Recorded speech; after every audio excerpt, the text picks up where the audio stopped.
So I had this thought where every month after I review a movie that I dislike, I would talk about a movie that I actually do like. And then I said to myself, hey, that's not a bad idea, I should go with it.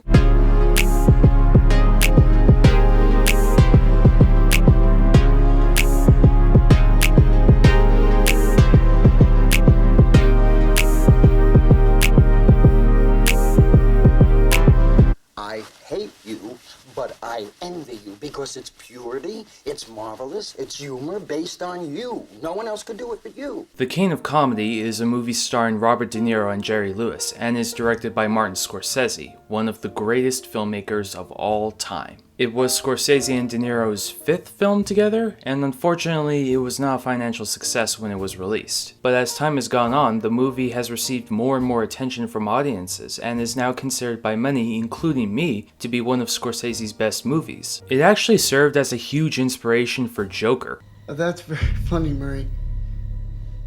You know, I'm also a comedian. Would you like to hear a joke? Yeah? All of you? Okay. Which will become clear as I describe the plot, which will happen about. The movie is about an unsuccessful stand-up comedian named Rupert Pupkin, who starts stalking his favorite comedian and talk show host Jerry Langford after he gets the chance to basically force a meeting with him. And during the course of the film, we learn that Rupert is very mentally ill. He imagines being in numerous conversations with Jerry where they're both actual friends, and he's a successful comedian who's known and admired by everyone. He goes to such great lengths to live out these fantasies, and at one point he's talking to cardboard cutouts of Jerry and Liza Minnelli, I think. And in probably the film's greatest shot, he stands in front of a giant still photo of an audience, and he performs stand-up to it.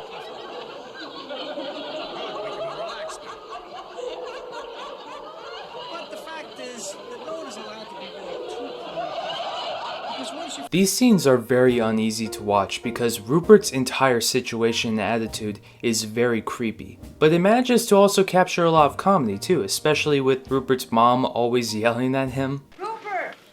Rupert, who are you talking to? Mom! What is it? Please stop calling me. A big part of Rupert's character is that his obsession with talk shows and celebrity culture has made him almost incapable of having a natural human connection. Rupert describes his childhood as being particularly lonely and rough, and so the only positive interaction he was ever really able to have was by watching conversations between celebrities on talk shows. As a consequence, he's not able to understand negative emotions in other people. When he meets Jerry, he's unable to tell that Jerry just doesn't want to be around him. This doesn't stop him from trying to form connections in the film, but another big vice of his that comes into play is his narcissism. Rupert's whole worldview is built around the delusion that he's an unsung comedic genius, or as he calls himself, the new King of Comedy. And the comedy find of the year making his television debut, Rupert Pupkin, the new King of Comedy. Rupert! As a result, everyone who isn't someone he admires is beneath him. His delusions of talking with Jerry aren't just fantasies to him. They show how he genuinely considers Jerry to be his friend and mentor, even though it was after such a single cringy conversation. Robert De Niro prepared for his role by basically stalking his stalkers, and specifically he had finally met a man who had been bothering him for years. The description of this encounter is like it was ripped right out of the movie. I'm probably focusing on the main character too much. Jerry Lewis is great in the film as well, and his scenes serve as a nice contrast to Rupert's fantasies of being a celebrity. Sure, you would have all of this money and fame and power, but you would have to deal with psycho fans. You would get cursed at for not having the time to sign an autograph. You should only get cancer. I hope you get cancer. And it quite possibly will hinder your abilities to have a normal, happy life. There's this hilarious scene where Jerry's duct taped to a chair by another psycho fan of his, Masha. On that note, the actress who plays Masha, Sandra Bernhard, gave a really funny and intimidating performance. Her energy actually reminded me a lot of Nicolas Cage. You know, for one night, I'd like to see myself out of my head. Wouldn't you like to see me out of my head? Wouldn't that be great? Wouldn't that be fabulous? Motherfuckers!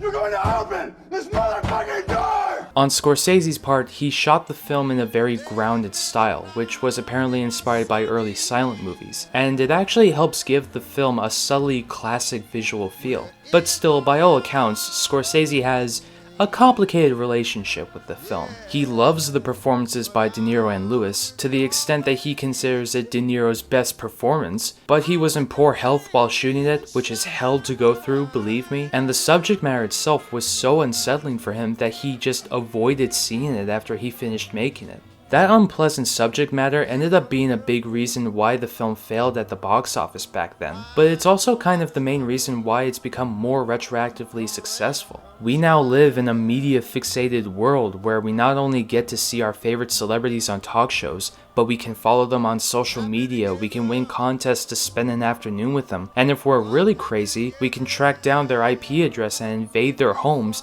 just to interact with them. That ridiculously disturbing amount of crazy is perfectly personified by Rupert. His obsession with Jerry isn't just about how he wants to be friends with him. It's about how he wants to be a part of that world. He wants to be known, respected, and admired by other people.